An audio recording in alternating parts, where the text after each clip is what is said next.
শুভ মধ্যরাত্রি। সবাইকে অন্ধকারের শুভেচ্ছা। আমি ইচ্ছে করেই আমার রুমের লাইটগুলো অন্ধকার করে বন্ধ করে লাইভে এসেছি। আমি খুবই কৃতজ্ঞ আমার জীবনের প্রতি, এই জন্য যে আমার ছাত্র জীবনে, আমার কলেজ জীবনে, আমার বিশ্ববিদ্যালয় জীবনে আমি অসংখ্য গুণী মানুষের সংস্পর্শে আসতে পেরেছিলাম। তন্মধ্যে মামুনুর রশীদ সাহেবও একজন,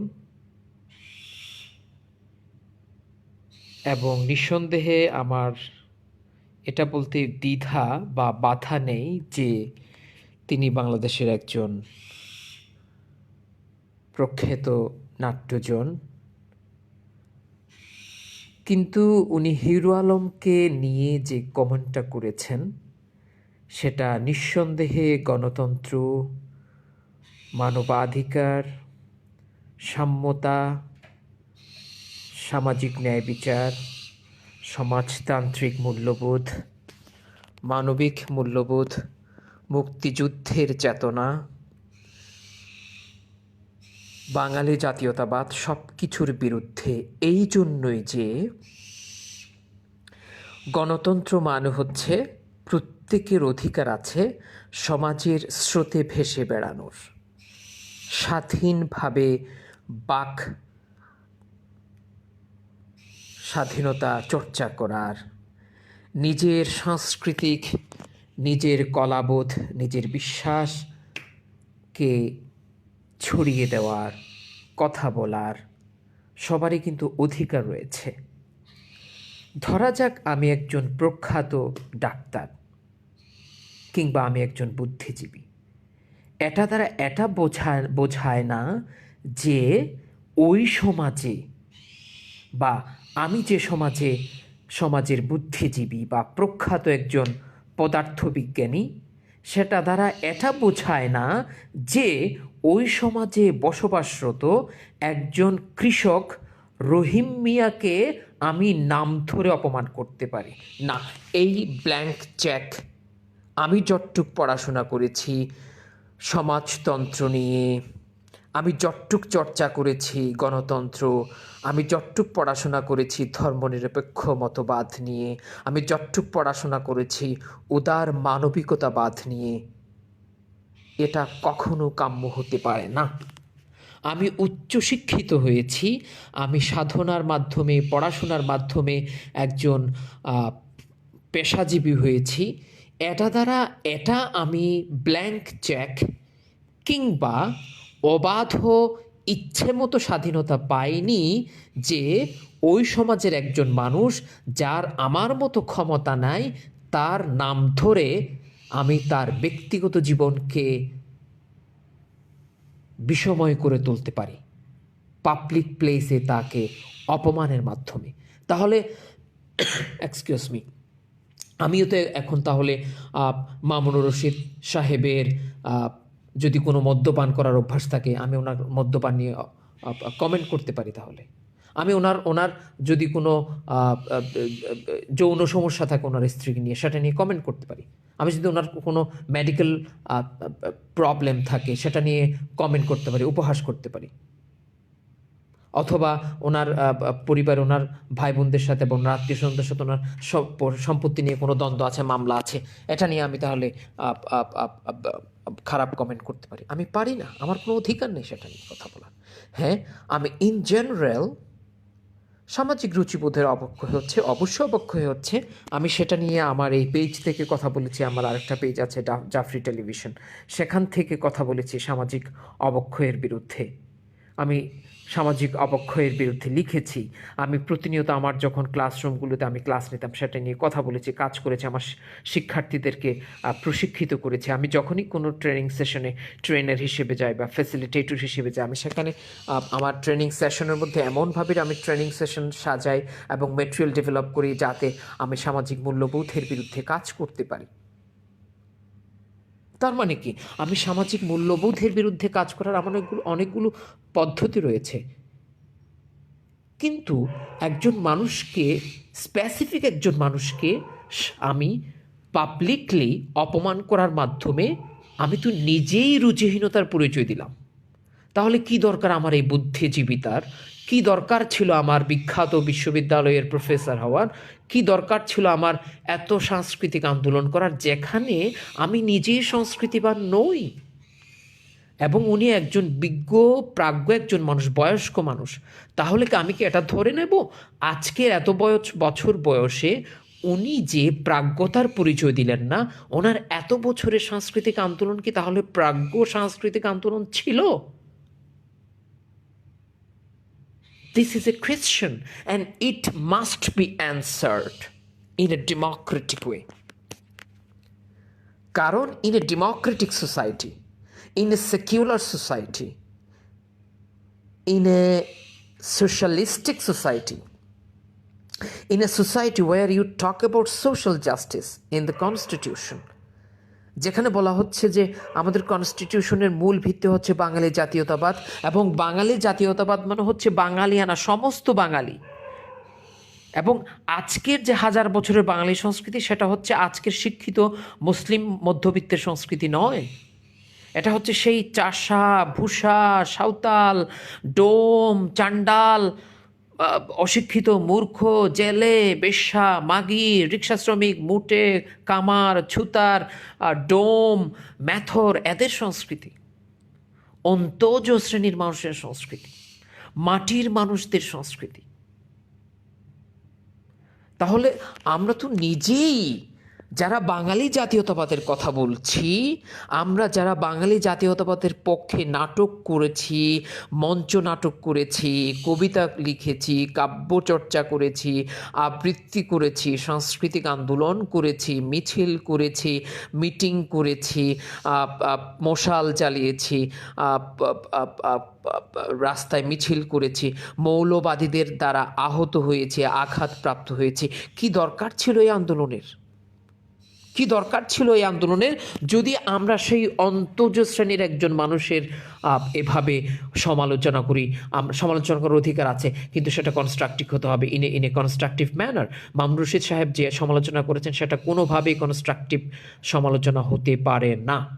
যারা সমালোচনা নিয়ে 2 লাইনও পড়াশোনা করেছেন, কিংবা গুগলে একটু পড়াশোনা করবেন যে হোয়াট ইজ ক্রিটিসিজম, সমালোচনা কাকে বলে, জাস্ট এই সেন্টেন্সটা লিখে আপনারা গুগলে সার্চ দিন, আপনারা নিজেরাই বলবেন মামুনুর রশিদ সাহেব যে পদ্ধতির সমালোচনা করেছেন, যে সিচুয়েশনের সমালোচনা করেছেন, যেই ভঙ্গিতে সমালোচনার ভাষাগুলো প্রকাশ করেছেন, যে শব্দগুলো চয়ন করেছেন, সেটা কোনোভাবেই কনস্ট্রাকটিভ ক্রিটিসিজম হতে পারে না, গঠনমূলক কিংবা গাঠনিক সমালোচনা হতে পারে না। অ্যান্ড ইট মিনস উনি যে সংবিধানের কথা বলছেন, 72-এর সংবিধান, যে সংবিধানের জন্য আমরা আন্দোলন করেছি, যে সংবিধানের পক্ষে আমরা লিখেছি, কথা বলেছি, আবৃত্তি করেছি, গান গেয়েছি, গণসঙ্গীত গেয়েছি, লিফলেট বিতরণ করেছি, বিএনপির কিংবা জামায়াতের কিংবা মৌলভীদের, মৌলবাদীদের, হুজুরদের মার খেয়েছি, তাহলে সেই সংবিধানের পক্ষে তিনি কথা বলেননি।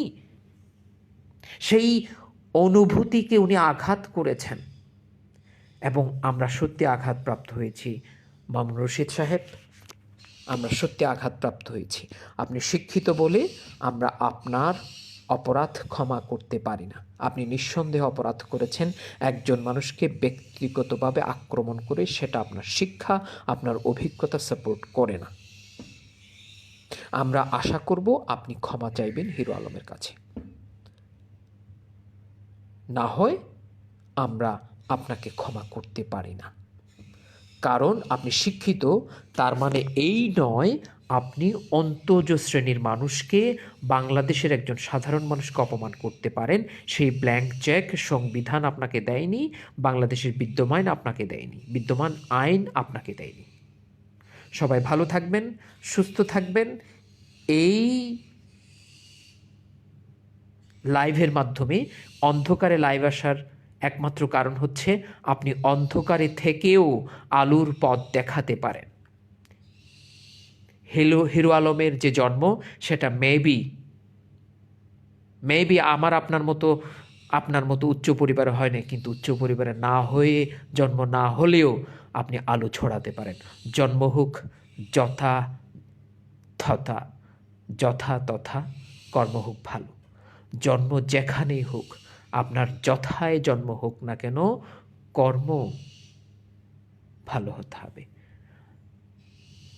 কর্মই হচ্ছে আমাদের জীবনের মূল বর্ম, মূল সঞ্জীবনী শক্তি, আমাদের জীবনের চালিকা শক্তি। আমি আমার এই লাইভের মাধ্যমে মামুনুর রশীদ সাহেবের বক্তব্যের তীব্র প্রতিবাদ জানাচ্ছি এবং আমি গৌরবের সাথে ঘোষণা করছি, আমার বাবা একজন দিনমজুর ছিলেন, একজন জেলে ছিলেন, একজন মোটে ছিলেন, একজন মাঝি ছিলেন, একজন লবণ চাষি ছিলেন, and I am very very proud of my father. I have no identity crisis, but it doesn't mean that I could do nothing good for humanity, for my nation, for my people, for the people I serve, for the people I work.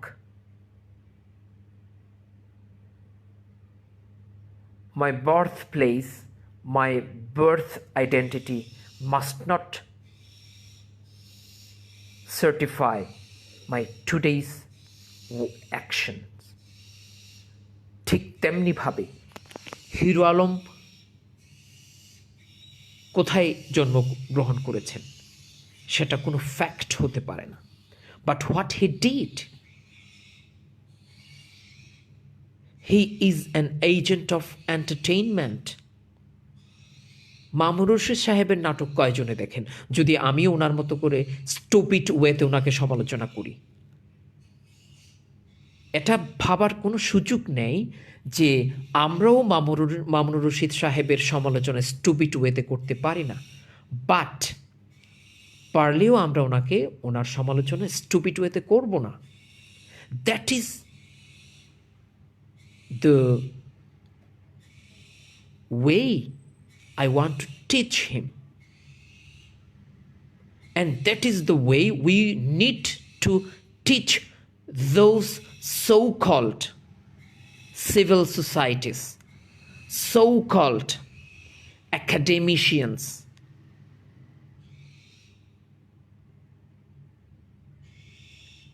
এবং আমার মনে হয় সত্যি আমাদের সময় এসেছে এটা recognise করার যে আমাদের বুদ্ধিজীবীরা এক ধরনের আইডেন্টিটি ক্রাইসিসে ভুগছেন। কই, ওনারা তো প্রখ্যাত পুলিশ অফিসারদের কথা বলেন না, যেসব পুলিশ অফিসাররা অনেকগুলো পুলিশ মেডেল পেয়েছেন আর দুর্নীতি করেছেন কোটি কোটি টাকার। কই, তখন তো ওনার রুচিতে বাধে না। যখন বিশাল বিশাল ব্যক্তিরা দুর্নীতি করেন কোটি কোটি টাকার, কই, ওনাদের রুচিতে তো বাধে না, তাদের প্রতিবাদে তো ওনারা মোমবাতি প্রজ্বলন করে না। হিরো আলমের এন্টারটেইনমেন্ট ইন্ডাস্ট্রিতে যে অবদান, সেটার জন্য আপনার রুচিতে বাধছে? হ্যাঁ, বাধবেই, কারণ হিরো আলম তো আপনাকে ফান্ড করে না, আর ওনারা তো আপনাকে ফান্ড করে, আপনাকে অনেকগুলো কাজ পাইয়ে দেয়। ওকে, maybe I am going to a stupid way. No, I don't want to take a stupid way like Mr. Mamunur Rashid. I don't want to violate any